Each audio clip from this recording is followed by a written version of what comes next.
Security! There's a black man wandering around. Get him out! Sir, I'm an invited guest. Invited? Scotch-soaked laughter. Your people serve champagne here. They don't drink it. I represent Titan Logistics. Never heard of it. Some ghetto startup? He grabs the man's lapel. This suit. Fake, just like you. Trying to sneak into white spaces where you don't belong. Please let go. Garrett, teach this boy some manners. First glass, red wine, splashed across his face. Oops. Second glass, down his chest, laughter erupting. Still standing there, stubborn like all of them. Third glass, soaking through. $500 crumpled, shoved into his mouth. Swallow it, boy. Only money you'll ever taste. He spits it out quietly. Wine dripping from his chin. 4 executives. One satisfying laugh. They had no idea who they just humiliated. But they're about to find out. And when they do, their $800 million world will collapse. Let me take you back 12 hours before that wine hit his face. Manhattan. Meridian Equity Partners headquarters. 42nd floor. The corner office with the view that cost more than most people's houses. Malcolm Elijah Griffin stood at the window. $50 million in art on the walls behind him.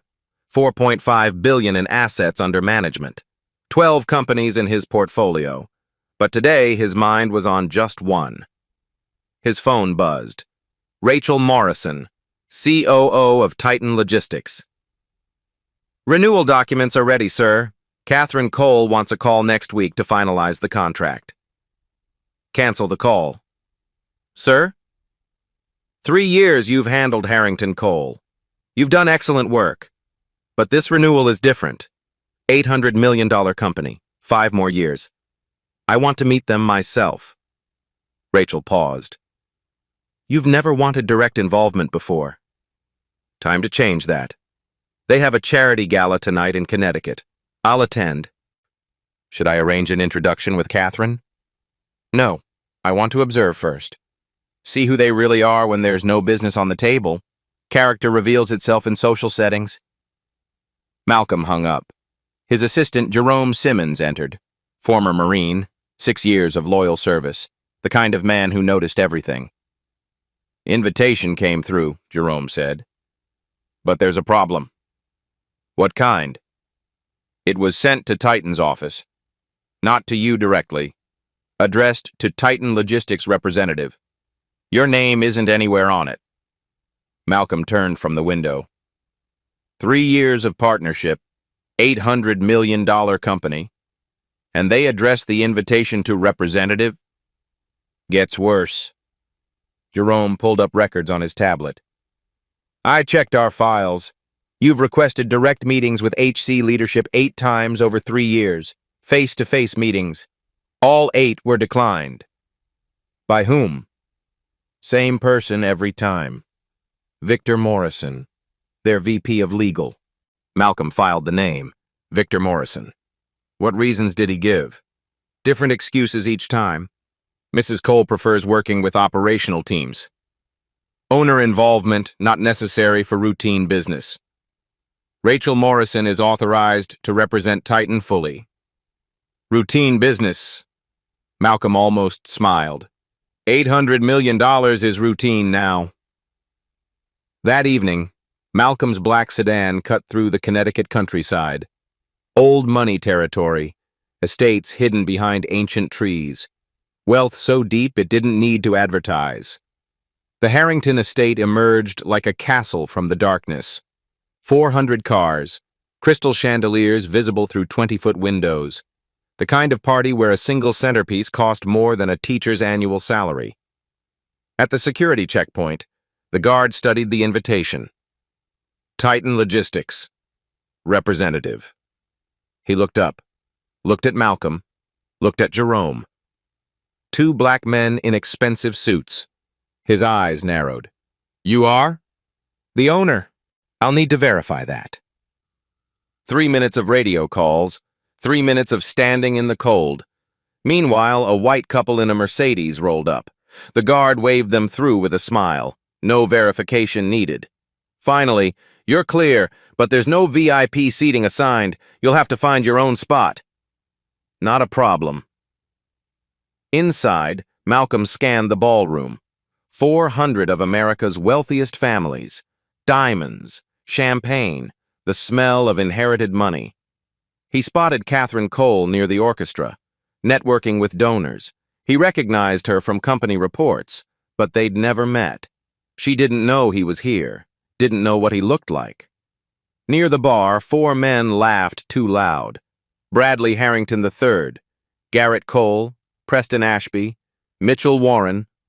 Old money, drunk confidence, the kind of men who'd never been told no.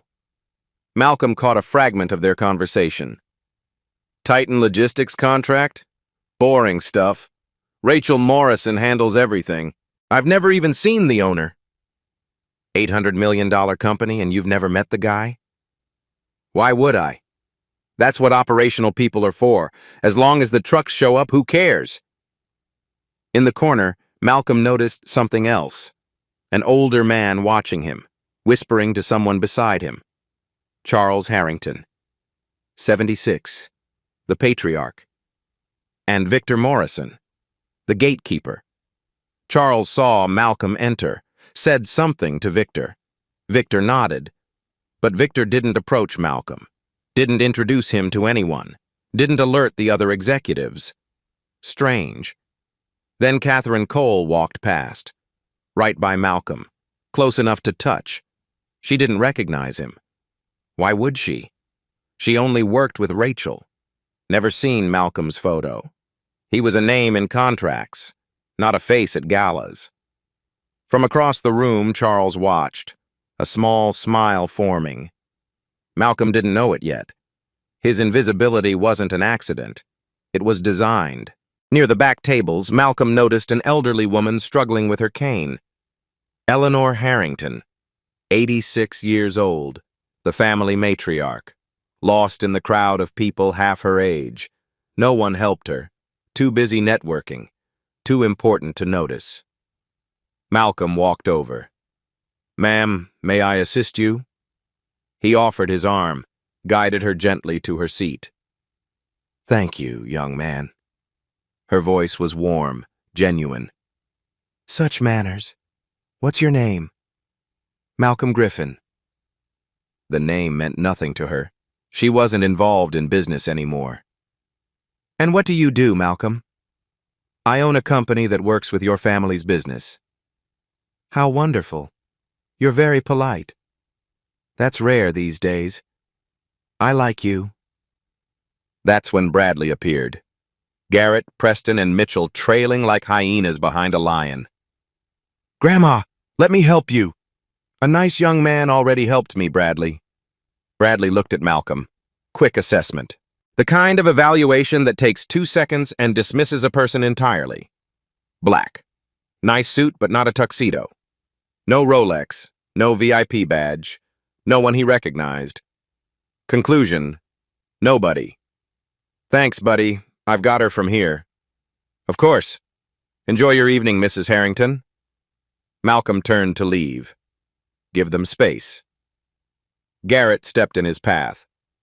"Hold on. You work for the catering company?" "No." "Valet service? Security?" "I'm a guest." Mitchell laughed, sharp, mocking. "A guest? At a Harrington Gala? Sure you are. I represent Titan Logistics." Bradley and Garrett exchanged looks.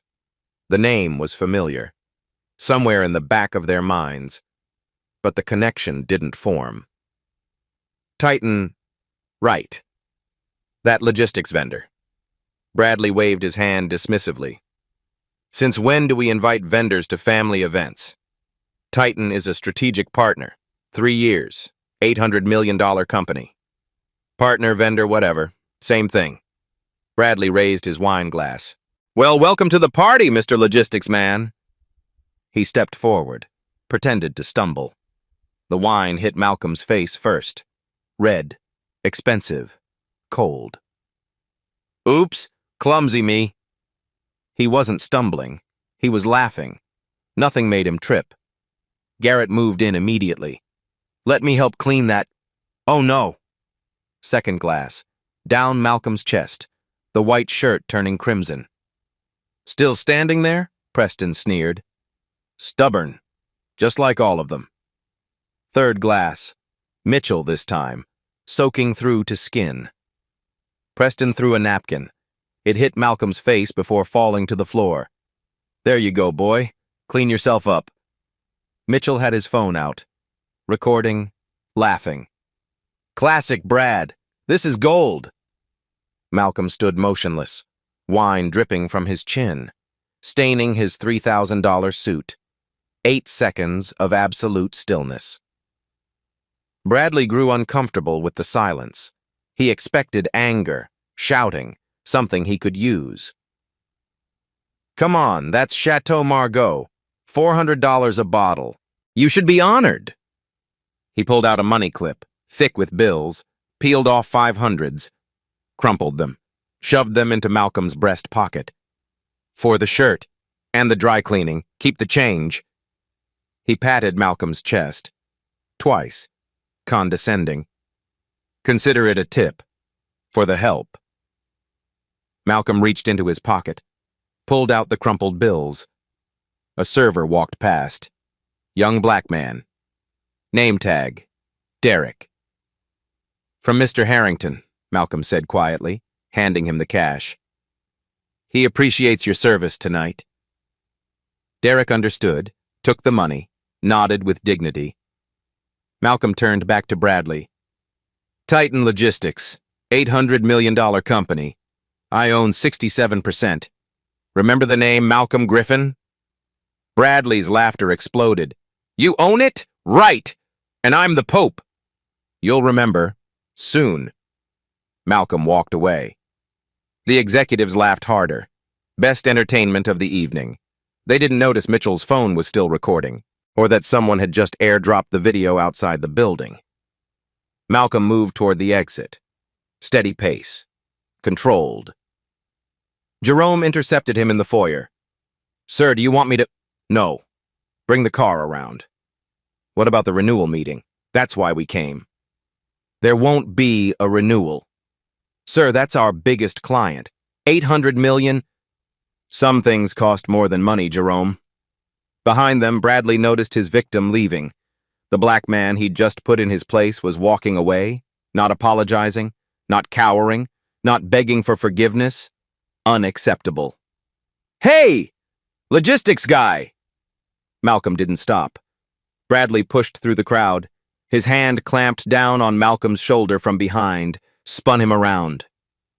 I'm not done with you. I am. You come into my family's house, act all high and mighty, then just walk away like nothing happened. Malcolm's voice was ice. I don't own this house, but I own what keeps it running. Bradley didn't understand. His grip tightened. Garrett, Preston, and Mitchell caught up, surrounding Malcolm, 4 against 1. Problem here, Brad? This vendor is claiming he owns Titan. Vendor with an attitude problem. Preston shook his head. They never learn. Mitchell still had his phone out, still recording. This is premium content. Malcolm looked directly into the camera lens. Keep that video. You're going to need it. Bradley squeezed harder. Is that a threat? Are you threatening a Harrington? I'm stating facts. Your family owns 18% of HC through Charles's shares. Institutional investors own the rest. Titan Logistics, an $800 million company, is the largest partner those investors have. You don't own anything, Bradley. You're hired help with a famous name. The words hit like ice water. Bradley's face reddened, veins pulsing in his neck. Who the hell do you think you are? Someone you should have Googled before tonight. The commotion drew attention. Heads turning, whispers spreading. Someone get security. Who is that? What's happening? Catherine Cole pushed through the crowd. The chairman of the board. Real power in a room full of pretenders. What is going on here? Bradley released Malcolm, smoothed his jacket, switched to charm mode. "Nothing, Aunt Catherine. Just a misunderstanding with one of the vendors." Catherine looked at Malcolm, wine-soaked shirt, straight posture, zero fear in his eyes. Something about him didn't fit the vendor narrative. "Who are you?" Before Malcolm could answer, Jerome appeared at his side. "The car is ready, Mr. Griffin." Griffin. The name hit Catherine like electricity. Griffin? As in Malcolm Griffin, founder of Meridian Equity Partners, majority owner of Titan Logistics. Catherine's face went white. Titan? But I've been working with Rachel Morrison for 3 years. Rachel is my COO. She runs day-to-day operations. I own 67% of the company, $800 million valuation. You're the owner? Yes, Mrs. Cole. 3 years of partnership, and this is the first time we've met face-to-face. I requested direct meetings 8 times. All 8 were declined. Declined? I never declined anything. I know you didn't. Someone made sure you never got those requests. Someone made sure we never met. Someone wanted me to remain invisible. Malcolm's eyes drifted across the ballroom, found Charles Harrington in the corner, still watching, still calm, not surprised at all. Catherine followed his gaze. Her face shifted from confusion to horror. She turned to Bradley. Bradley, please tell me you didn't know. How could I know? I've never seen him before in my life. That's exactly the problem. She looked at Garrett, Preston, Mitchell. Did any of you know who he was? Silence. Guilty silence. You just poured wine on the owner of our largest partner. $800 million. Our entire supply chain depends on his company. Bradley's face drained of color. The logistics guy is actually... Mitchell slowly lowered his phone. Video still recording. Evidence of their destruction still accumulating. Malcolm straightened his ruined jacket with dignity. Mrs. Cole, I came tonight to finally meet your leadership team. After 3 years of letting Rachel handle everything, I wanted to see who you really are. What kind of people I'm doing business with. He looked down at his wine-soaked shirt. Now I know. He turned toward the door. Mr. Griffin, please, Catherine started. He didn't look back. Catherine spun on Bradley. My office, now. All 4 of you. Charles Harrington watched from his corner, everything proceeding exactly as planned. Griffin humiliated, partnership doomed, his 15-year wait finally paying off. But Charles had forgotten one variable, Mitchell's video. It had already left the building, already reached Morgan Webb, freelance journalist, professional exposer of corporate secrets. She watched it once, twice, 3 times, started typing. 90 minutes later, the entire world would know what happened at the Harrington Gala, and the Harrington Empire would begin its collapse. Malcolm's sedan cut through the Connecticut night, rain starting to fall, matching his mood. Jerome watched him through the rearview mirror. Backup video sent to Victoria. She's preserving everything. Good. 3 years, sir. 8 meeting requests, all blocked. Someone wanted you invisible. Victor Morrison. But he's just the tool. The question is, whose tool? Back at the Harrington estate, Catherine Cole convened an emergency meeting. Her private office, door locked. Bradley, Garrett, Preston, Mitchell, all silent, all terrified. 3 years. Catherine's voice was barely controlled. $800 million partner. And not one of you knew what the owner looked like? I don't handle operations, Bradley tried. You're the executive vice president. I only look at numbers on spreadsheets, Garrett offered. You're the chief financial officer. Those numbers come from Titan. Catherine pressed her palms against her desk, breathed, focused. Who manages the Titan relationship on our end? Preston answered carefully. Rachel Morrison contacts us from their side. On our side, Victor Morrison handles the legal framework and communications. Victor. Catherine's eyes narrowed. Get him in here. Now. 5 minutes later, Victor Morrison entered. Calm, professional. Not a hair out of place. Why didn't anyone know Malcolm Griffin? Catherine demanded. The owner has always preferred a hands-off approach. Rachel Morrison is the designated representative. He requested meetings 8 times. You blocked every single one. Standard protocol. Owner involvement isn't necessary for routine operational matters. $800 million is routine? Victor didn't flinch, didn't blink. Who recommended you for this position, Victor? A pause, barely perceptible. Mr. Charles Harrington, 18 months ago. Catherine's blood ran cold. Meanwhile, the internet was catching fire. Morgan Webb posted first. Twitter thread, midnight. Just in from inside the Harrington Charity Gala. 4 executives pour wine on a black man they assumed was catering staff. Plot twist, he owns their $800 million partner company. They worked together for 3 years, never knew his face. How is that possible? Thread. Attached, the video. Full. Unedited. Every slur, every laugh, every drop of wine. 30 minutes, 1.5 million views. 1 hour, 6 million views. 2 hours, 14 million views. Comments exploded. 3 years, and they didn't know his face? $800 million partner, and they call him a vendor? Someone kept him invisible on purpose. This isn't incompetence. This is design. Hashtag Harrington Gate, trending #1 worldwide. Business journalists confirmed the identity within the hour. Breaking. The man in the viral Harrington video is Malcolm Griffin, founder of Meridian Equity Partners. Net worth, $1.8 billion.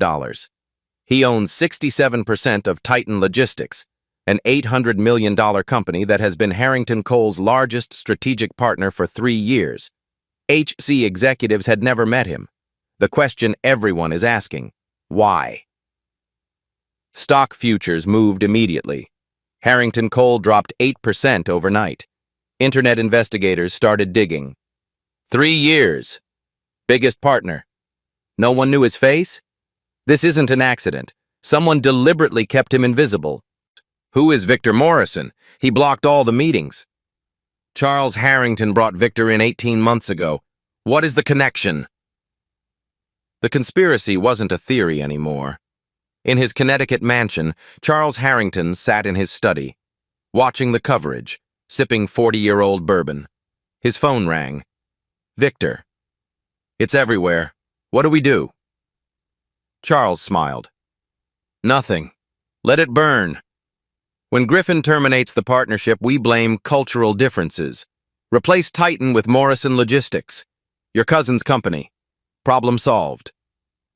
But the video? Will blow over. Everything does. Charles hung up.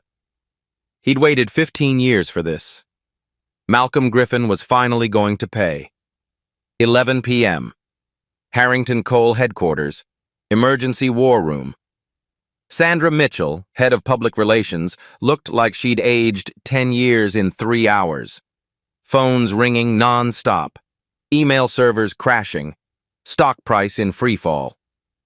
We need a statement. 30 minutes ago. Catherine paced the room. Saying what exactly? Apologize. Full accountability. Get ahead of the narrative. The legal counsel shook his head. Be careful. Don't admit anything that creates liability for lawsuits. We have 25 million views and climbing. We don't have the luxury of careful. Catherine stopped pacing. There's an angle people keep pushing online. Why didn't we know our biggest partner's face after 3 years? How do we explain that? Sandra winced. That's significantly harder to address. From the corner, Victor spoke, smooth as always. Corporate structure, silent ownership, common practice in private equity. The owner preferred to remain behind the scenes. We respected that preference. Catherine stared at him for a long moment. You seem to have an answer for everything, Victor. 1 a.m. Official statement released. Harrington Coal Industries deeply regrets the incident at our charity gala. Due to corporate structure and remote work practices that began during the pandemic, in-person contact with some partners has been limited. Mr. Bradley Harrington has expressed sincere remorse for any misunderstanding that occurred. We are committed to reviewing our partnership protocols. The internet responded instantly, brutally. Corporate structure? That's your excuse? They had 3 years to meet their $800 partner. COVID ended 2 years ago. Try again. Someone kept him invisible on purpose and they're blaming remote work? This statement is insulting. They think we're stupid. Ratio, 96% negative, 4% bots, 7 a.m. Bradley made it worse. Against all advice, he posted an Instagram video.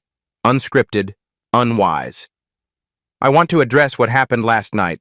I had no idea who that gentleman was. I have never been in a meeting with him, never seen his photograph, never heard his name. That is not my fault. If there's a failure here, it's in corporate communications. Not in my treatment of someone I genuinely believed was event staff. The real question should be, why wasn't I informed? I'm the victim of bad internal processes. The explosion was nuclear. He's blaming the company for his own racism. Even if he didn't know, why would you pour wine on any stranger? Genuinely believed was event staff, and that makes it okay to humiliate them? Notice he didn't apologize. He explained. There's a difference. This man called someone boy and shoved money in his mouth. That's not a misunderstanding. #Firebrad joined Harrington Gate in trending, both top 10 worldwide. Through all of this, Malcolm Griffin said nothing. Every major outlet called: CNN, MSNBC, Fox, New York Times, Washington Post. Politicians offered support. Civil rights organizations offered platforms. PR firms offered crisis management. He declined everything. At home, Vanessa found him in his study, staring at the coverage. The whole world wants to hear from you. My silence is louder than any statement. What are you doing? Investigating. 3 years of invisibility wasn't an accident, Vanessa. Someone designed it. Someone wanted this to happen. I need to know why before I say anything publicly. Victoria Collins released a statement on Titan's behalf. Titan Logistics confirms the incident involving our majority owner, Mr. Malcolm Griffin. We are conducting a thorough internal review of our partnership with Harrington Coal Industries. All future business decisions are pending the completion of this review. Wall Street translated immediately. Partnership could end. Stock dropped another 7%. Total damage, 15% and climbing. Analysts panicked on morning shows. If Titan terminates this partnership, Harrington Coal's supply chain collapses within weeks. There's no replacement at this scale. This could be an extinction-level event for the company. Then Denise Harrington entered the conversation. Bradley's sister, Charles's daughter, board member, family insider. Twitter thread from @DeniseHTruth, posted at noon. I'm Denise Harrington, Bradley's sister, Charles's daughter. I've been silent for 30 years. No more. What happened to Malcolm Griffin wasn't a random incident. It was designed, orchestrated, planned by my own father. 3 years ago, my father Charles opposed bringing Titan in as a partner. He lost that board vote. He's been plotting to end the partnership ever since. He placed Victor Morrison in the legal department specifically to keep Malcolm Griffin invisible. The Gala incident was the culmination of a 3-year plan. Create a scandal, blame cultural differences, end the partnership, replace Titan with a company controlled by Victor's family. I have the emails. I have the proof. I'm preparing to release everything. 9 million views in 4 hours. Charles Harrington watched from his study, his own daughter betraying him. He picked up the phone. I need Meridian Equity investigated. Find anything. Create doubt.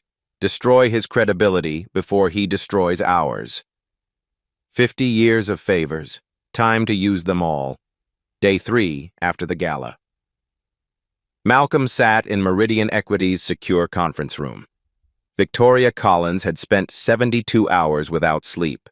Documents covered every surface. I traced every communication between Titan and Harrington Coal over the past 3 years. What did you find? 8 requests from you for direct meetings with HC leadership. 8 denials. Every single one processed through Victor Morrison. The reasons? Owner involvement unnecessary for operational matters. Titan adequately represented by COO Rachel Morrison. HC leadership prefers established communication channels. Different words, same result. You were kept away. What about from their side? Did anyone at HC try to reach me? Victoria pulled up another file. This is where it gets interesting. I talked to Rachel. She said Catherine Cole mentioned wanting to meet the owner multiple times. Direct quote. Catherine asked at least 4 times when she could meet Mr. Griffin personally. Malcolm leaned forward. Catherine wanted to meet me? Yes. But Rachel told her you preferred a hands-off approach, that you didn't like personal meetings, that everything should go through operational channels. I never said that. I know, because Victor Morrison told Rachel that HC preferred working with her directly. That owner involvement would complicate the relationship. He manipulated both sides. Perfect isolation. Exactly. You thought HC didn't want to meet you. HC thought you didn't want to meet them. Victor controlled all information flow. Neither side knew they were being played. Malcolm stood, walked to the window. The city spread below like a chessboard. But why? What's the endgame? Victoria opened another file, older documents, yellowed at the edges. I dug deeper, found something from 2009, the Blackwood acquisition. My first major deal at Meridian. We won the competitive bid for a Harrington Coal subsidiary. Charles Harrington wanted to sell it to a friend at below market price. The board overruled him because your offer was 20% higher. You embarrassed him in front of his own board. Malcolm nodded slowly. I remember. Charles called me afterward, very calm, very cold. Said I would live to regret that decision. He put it in writing. Victoria slid a document across the table. Internal memo. Charles Harrington. Dated 2009. The Blackwood outcome is unacceptable. Griffin's firm should never have been considered for this acquisition. His type does not belong in our circles. I will ensure this situation does not repeat itself. CH. Malcolm stared at the words. His type? 15 years, Malcolm. He waited 15 years. That evening, a courier delivered a package to Malcolm's home. Plain brown envelope, no return address. Inside, a USB drive. Handwritten note. Mr. Griffin, my father has destroyed many people over the decades. Here is proof of what he did to you. Use it wisely. D.H. Denise Harrington. Malcolm plugged the drive into a secure laptop. Victoria's jaw dropped as files opened. Email 1. Charles to Victor, 18 months ago. Your primary task upon joining HC, ensure Malcolm Griffin remains a name buried in files, never a face in meetings. HC leadership must not develop any personal relationship with him. When the time comes to end the Titan partnership, I want no one fighting to keep it. The less they know him, the easier he is to discard. Email 2. Charles to Victor, 1 week before the gala. Griffin has been added to the gala guest list through Titan's general invitation. Good. Do not brief any executives about his identity. Do not circulate his photograph. Let's observe how they treat a black man they don't recognize at a Harrington family event. Natural behavior will provide all the justification we need. Email 3. Charles to Victor. Day after the gala. The incident exceeded expectations. When Griffin terminates the partnership, and he will, we cite irreconcilable cultural differences publicly. Privately, we transition supply chain to Morrison Logistics within 6 months. Your cousin's company is prepared. Our people get the contract. Griffin gets humiliated. Justice served. Malcolm's hands trembled slightly. He didn't just enable this. He orchestrated it. The whole thing. From the beginning. More files. HR records. 2015 through 2023. 31 formal complaints of discrimination at HC events and facilities. 23 specifically involved race. All marked resolved internally. 0 disciplinary actions taken. 0 policy changes implemented. Settlement records. $4.2 million paid over 8 years to silence 11 employees, all bound by NDAs, all processed through Victor Morrison's legal department. 11 people, Malcolm said quietly. Paid to disappear. How many others weren't paid? Just fired? Just destroyed? Victoria shook her head. This is conspiracy, wire fraud, possibly RICO violations. He built an entire system. Malcolm picked up his phone. Dialed. Charles answered on the second ring. Calm, amused. Mr. Griffin, finally calling to discuss terms of surrender? I have your emails. All of them. The communications with Victor, the 15-year plan, everything. Silence. 3 seconds. 4. Emails can be fabricated. These came from your own daughter. Still want to claim they're fake? Longer silence. What do you want? 48 hours. Resign from every position at HC. Surrender your voting shares. Issue a public apology. Or everything goes to federal prosecutors and every media outlet in the country. You're blackmailing me. I'm giving you a choice. That's more than you ever gave anyone you destroyed. You don't know who you're fighting, boy. I know exactly who you are. A man who spent 15 years planning revenge because I won a business deal fairly. An architect of a system that silenced 11 victims. Your era ends now. We'll see about that. Click. Charles started making calls. Old friends, powerful friends, favors accumulated over 50 years. I need pressure on Meridian equity, regulatory inquiries, credit freezes, stories questioning Griffin's background, everything, now. War had officially begun. The counterattack came faster than Malcolm expected. Wall Street Journal, front page, day 4. Questions surface about Meridian Equity founder's early career. Sources familiar with the matter suggest that Malcolm Griffin's rapid rise in private equity may have involved questionable partnerships and undisclosed conflicts of interest during his early years. Federal regulators are reportedly reviewing several transactions from the 2008-2012 period. No evidence, no named sources, just carefully worded innuendo designed to plant seeds of doubt. Malcolm read it over breakfast. Charles's fingerprints. The old playbook. Victoria called minutes later. He's trying to flip the narrative, make you the villain. Social media filled with coordinated attacks. New accounts. Same talking points. What is Griffin really hiding? This whole incident was staged for a lawsuit. Rich man playing victim for attention. Notice how quickly he hired PR firms? This was planned. Professional disinformation, expensive, effective with certain audiences. Then came the business pressure. Malcolm's primary banker called. Apologetic but firm. Malcolm, this is a difficult conversation. We've received regulatory inquiries about Meridian's lending activities. Until those are resolved, we need to pause your credit facilities. Who initiated the inquiries? I can't disclose that. How much is frozen?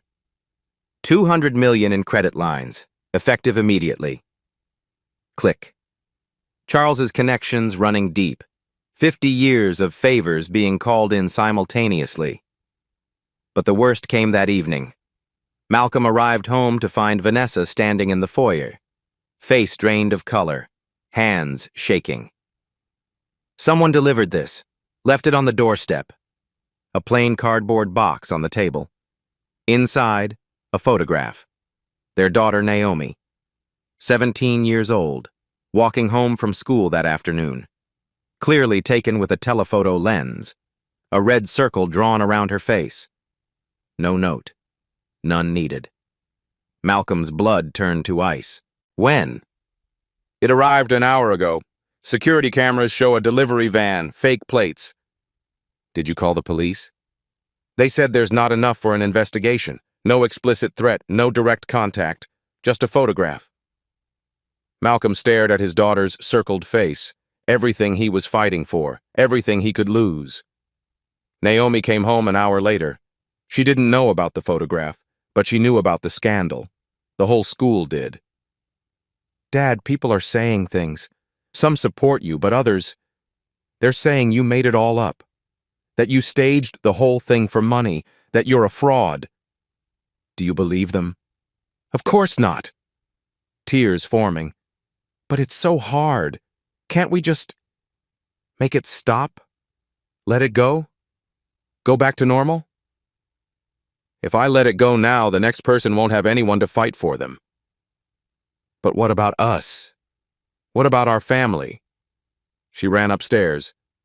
Door slamming. Malcolm stood frozen, the weight of it all pressing down. That night, he sat alone in his study. Photograph of Naomi with the red circle. Headlines questioning his integrity. 200 million frozen, family suffering. He called Victoria. Maybe we should stop. Stop? They're targeting my daughter, my family. This isn't worth... Malcolm, listen to me.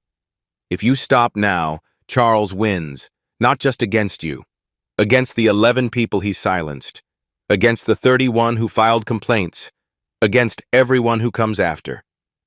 But Naomi, I know, I understand. But think about what you'd be teaching her. Silence. Vanessa appeared in the doorway. She'd been listening. Do you want me to stop? Malcolm asked. She sat beside him, took his hand. No. I want to tell you something I've never told anyone. Pause. 20 years ago, before we met, I was a junior associate at a white shoe law firm. A senior partner spilled coffee on me accidentally, called me a diversity hire to my face, said I didn't belong there. I reported it.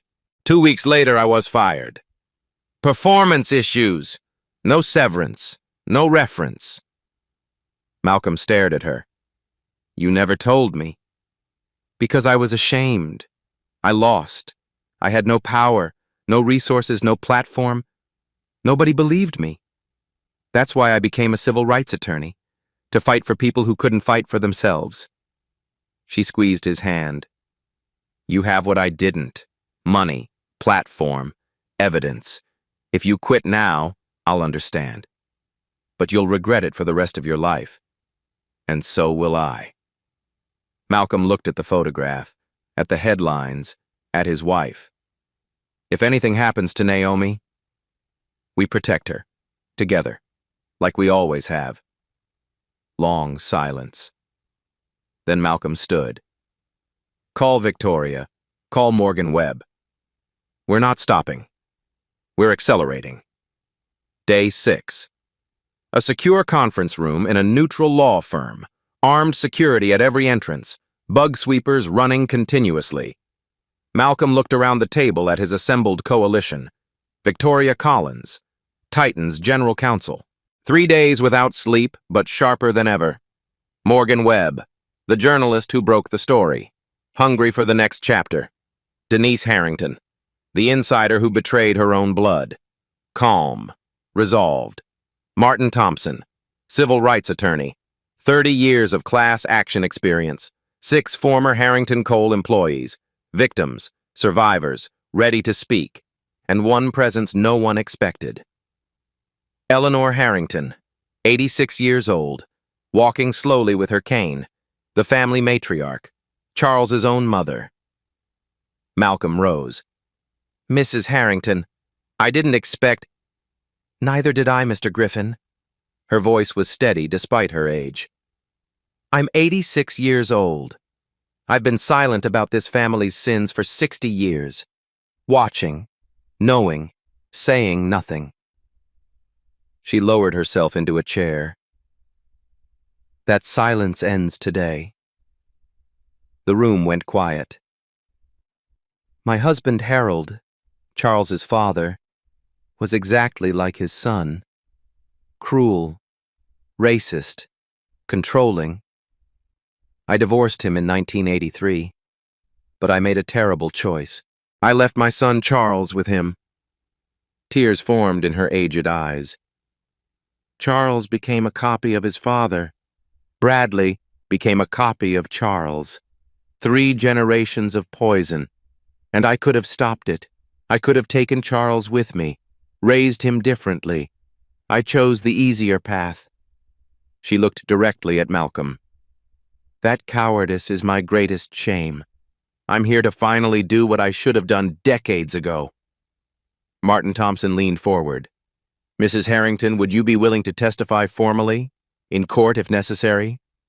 I'll do whatever is necessary to end this. The Harrington name has caused enough suffering. Victoria opened her laptop. We have more. Security footage from the gala that the family doesn't know we obtained. The video played on the conference room screen. First sequence. Charles talking with Victor in the corner. Victor's eyes track Malcolm entering the ballroom.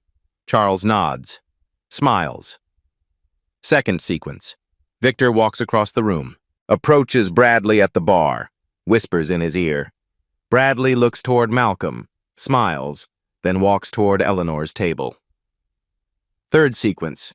The trip. Analyzed frame by frame. Nothing on the floor. No stumble. No loss of balance. Just a deliberate pour. Victor directed Bradley to approach Griffin, Martin Thompson said. This proves coordination. Orchestration. Morgan Webb typed furiously. Charles was the architect. Victor was the handler. Bradley was the weapon. This is a conspiracy captured on video. Bradley may not have known the full plan, Victoria added. But that's exactly the point. Charles knew how his son would behave. He set the stage and let nature take its course. Malcolm spoke quietly. He weaponized their racism, used their prejudice as a tool. Martin Thompson pulled out more documents. Now for the NDAs. I've analyzed all 11 settlement agreements. Every single one is voidable. On what grounds? Fraud. The employees signed NDAs based on the company's representation that these were isolated incidents being handled appropriately. Internal documents prove the company knew it was systematic. They lied to get signatures. That voids the agreements entirely. Angela Williams, one of the former employees, started crying. We can talk? After all these years of being afraid? You can talk. All 11 of you. The NDAs have no legal force. The dam was breaking. Rachel Morrison joined via encrypted video call. For 3 years, I operated under the assumption that Mr. Griffin preferred minimal involvement with HC. That's what I was told. That's what I communicated to Catherine Cole. Who told you that? Victor Morrison, repeatedly. He said HC leadership preferred working through operational channels. That owner involvement would complicate the relationship. That Mr. Griffin should stay behind the scenes for everyone's benefit. And Catherine Cole? She asked to meet the owner several times. I told her Mr. Griffin preferred a hands-off approach, because that's what Victor led me to believe. Malcolm shook his head. He manipulated both ends. Perfect information control. Morgan Webb's comprehensive exposé dropped that evening. The Harrington Conspiracy. How a corporate dynasty weaponized racism for 15 years. 7 devastating parts. Part 1. 31 buried complaints. Part 2, Charles Harrington's 15-year vendetta. Part 3, emails proving premeditated orchestration. Part 4, Victor Morrison, the corporate fixer. Part 5, 4.2 million in hush money. Part 6, Eleanor Harrington breaks 60 years of silence. Part 7, Malcolm Griffin, the man they kept invisible. 52 million views in 24 hours. Most read article in the publication's history. Malcolm finally gave his first interview. Morgan asked, "You were silent for nearly 2 weeks while everyone demanded you speak. Why wait until now?" "Because this was never about me. I could have fought this alone.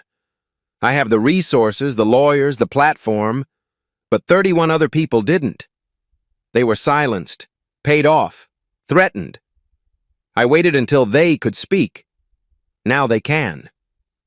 Charles Harrington claims you're conducting a personal vendetta. "Charles spent 15 years planning to destroy me because I won a business deal fairly in 2009. He planted an operative in his own company, orchestrated a racist attack on video, paid 4.2 million to silence 11 victims. That's not my vendetta. That's his legacy." "Any message for Charles?" Malcolm paused, looked into the camera. "He's not worth my words. He's worth my silence." 41 million views in 12 hours. That night, Charles Harrington sat alone in his mansion. Phone silent. Old friends not returning calls. 50 years of connections suddenly unavailable. Victor Morrison's text arrived at midnight. "Resigning effective immediately. You're on your own. Good luck." The rats were leaving the sinking ship. But Charles wasn't finished yet. He had one more card to play. Morning of the emergency board meeting, day 8. Outside Harrington Coal's glass headquarters, something unprecedented was happening. 900 employees had walked off the job, standing on the sidewalk, signs raised. "We stand with the 31, 113 years of silence, no more. 800 millimeter partner deserves respect. Accountability isn't optional. Fire Charles, fire Brad, fire Victor." News helicopters circled overhead. Camera crews from every network lined the street. Social media live streams accumulated millions of viewers. The Harrington name had never faced anything like this. Across the street, Denise Harrington held a press conference. "My name is Denise Harrington. I am Bradley's sister, Charles's daughter. I have been complicit in this family's abuse for 30 years through my silence. That complicity ends today." Cameras flashed. "I am formally joining the lawsuit against Harrington Coal Industries. I will testify against my own father and brother, not because I hate them, because I love what this company could be. And that future requires truth." A reporter called out, "Why now? Why come forward after all these years?" Denise paused. "Because Malcolm Griffin refused to be invisible. He stood there with wine dripping down his face and didn't flinch. If he has the courage to stand after everything this family did to him, I have no excuse to keep hiding." Inside the boardroom, 12 board members sat in weighted silence.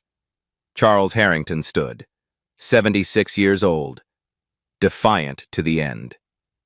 "Before we proceed with the formal agenda, I have an announcement. I am stepping down from all positions, effective immediately." Murmurs around the table. However, Charles raised his hand. "My son Bradley bears no responsibility for my decisions.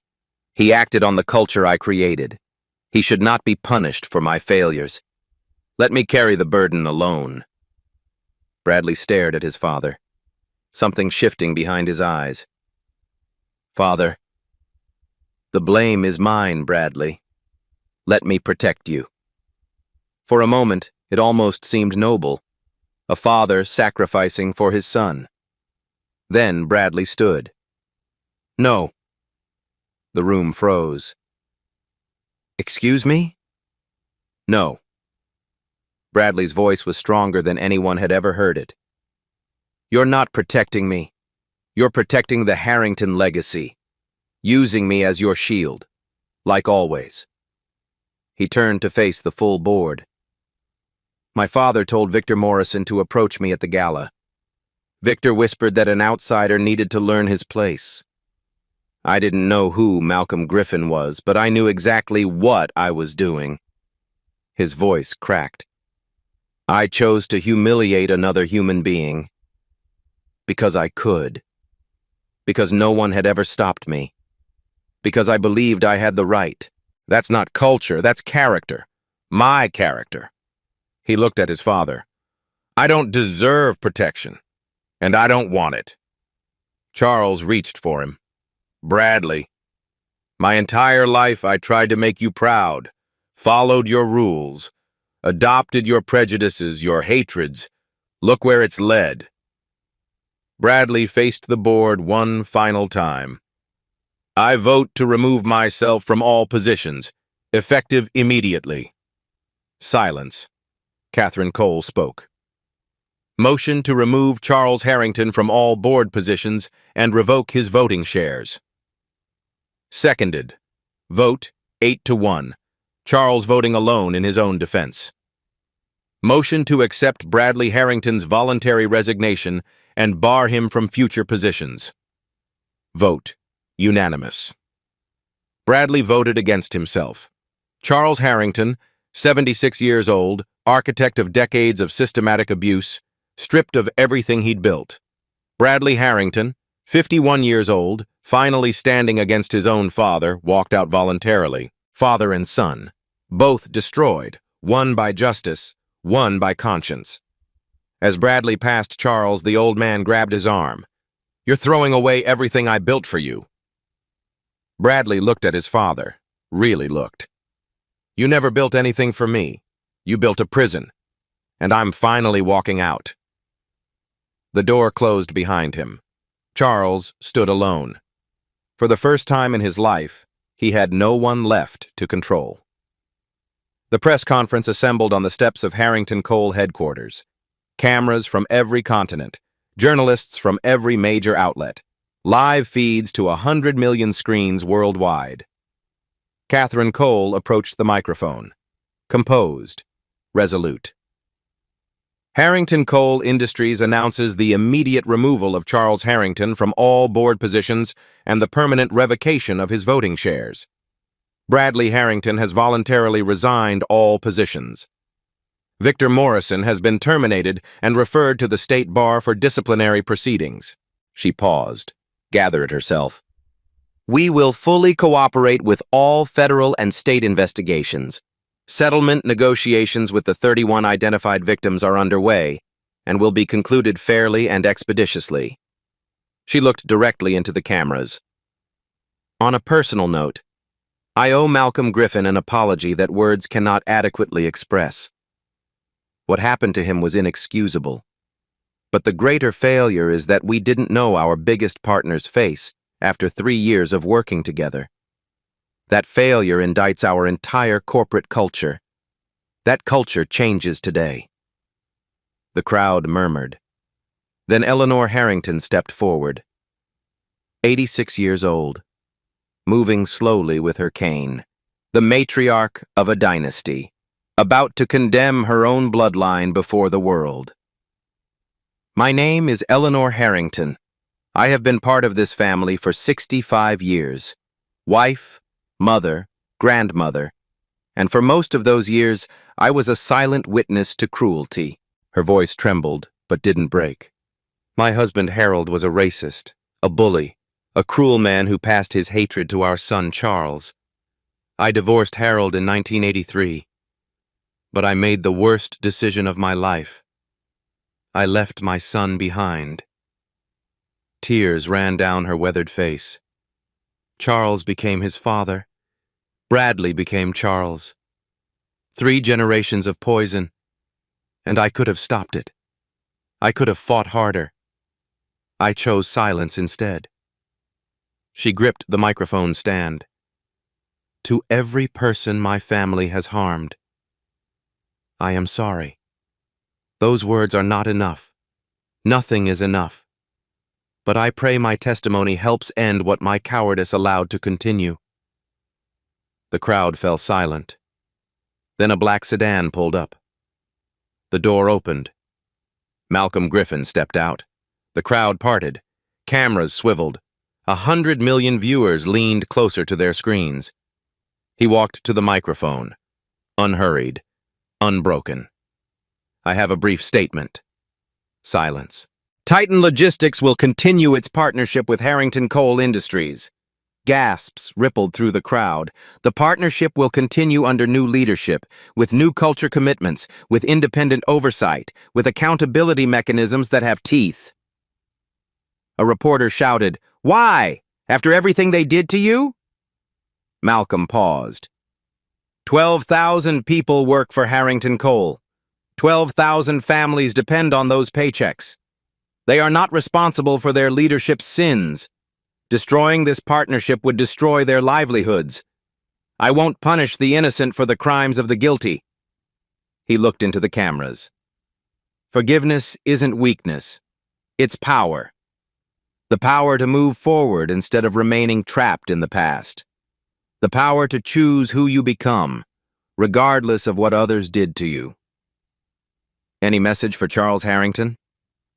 Malcolm considered the question for a long moment. He's not worth my message. He's worth my silence.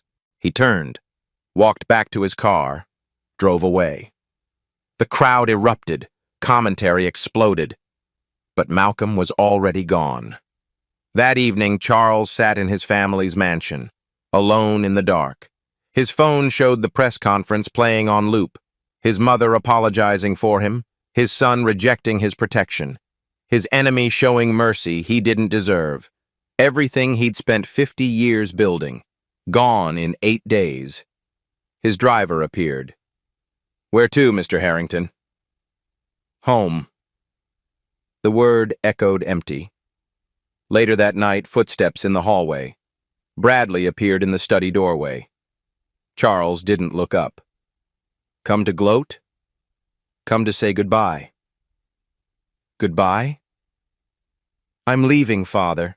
The company, the family, the name, all of it." "And going where?" "Anywhere that isn't here." Bradley stood in the doorway, neither in nor out. "I'm 51 years old.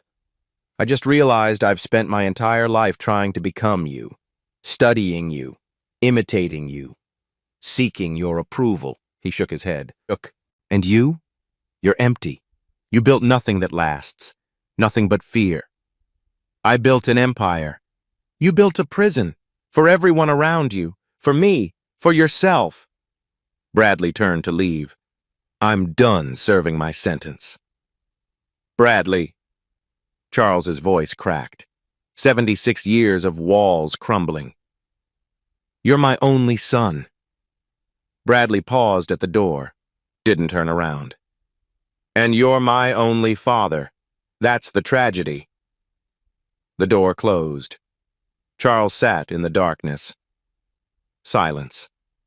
For the first time in his life, there was no one left to blame. No one left to hurt. No one left at all. Just an old man, alone with his legacy of ash. 6 months later. The legal outcomes were finalized. Charles Harrington pled guilty to conspiracy charges. No prison sentence due to age and health. Banned from all corporate boards for life. $25 million fine. Reputation permanently destroyed. Last seen living alone in a smaller house. No visitors. Victor Morrison, disbarred. 18 months in federal prison for fraud and conspiracy. Career over. Name synonymous with corruption. Bradley Harrington. No criminal charges. Cooperated fully with all investigations. 500 hours of community service. Last seen working at a youth mentoring program in Detroit. Learning what work actually means. The 31 victims. $142 million settlement. All NDAs declared void.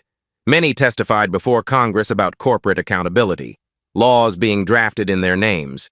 Harrington Coal Industries, new board, new culture, new beginning. Ray Bell remained as CEO. Titan Partnership renewed for 5 years with independent oversight committee. Malcolm Griffin stood at a podium, cameras flashing. Today, I'm announcing the establishment of the Griffin Accountability Foundation. Initial funding, $100 million, $60 million from my personal funds, $40 million from coalition partners. He looked at the assembled crowd. The foundation will provide legal support for workers facing discrimination, fund research into corporate accountability, advocate for policy reforms, ensure that what happened to me and to 31 others becomes harder to repeat. He paused. I was lucky. I had resources when I was attacked. Money, lawyers, platform. Most victims don't. This foundation exists for them. 1 week later, Malcolm's home. Early morning light. He stood in his closet, reached to the very back, the white shirt, carefully preserved. Wine stains still faintly visible despite the washing. Naomi appeared in the doorway, 17 years old, stronger than before. Why do you keep that? To remember. Remember what? Malcolm held the shirt up to the light, looked at the stains. That sometimes the worst moments in your life lead to the best changes. And that standing up, even when you're terrified, is always worth it. Naomi hugged him. I'm proud of you, Dad. I'm proud of you. For standing with me through all of it. 1 year later, an email arrived, encrypted, anonymous. Subject, patterns you should see. Mr. Griffin, what happened at Harrington Coal is not unique. Attached, data on 23 Fortune 500 companies with similar patterns. Systematic discrimination. NDAs silencing victims. Cover-ups reaching the highest levels. Someone needs to shine a light. I believe that someone is you. Attachment, 23 files, 23 companies, thousands of potential victims. Malcolm read it twice, forwarded it to Victoria Collins. Subject line, we have more work to do. He stood at his window, city spread below. The fight wasn't over. It was just beginning. $800 million, 31 victims, 113 years of dynasty. All changed because one man refused to be invisible. If this story meant something to you, drop 800M in the comments. Share it with someone who needs to hear it. Subscribe, because this is just the beginning. Systems don't change themselves. People change them. The next one could be you.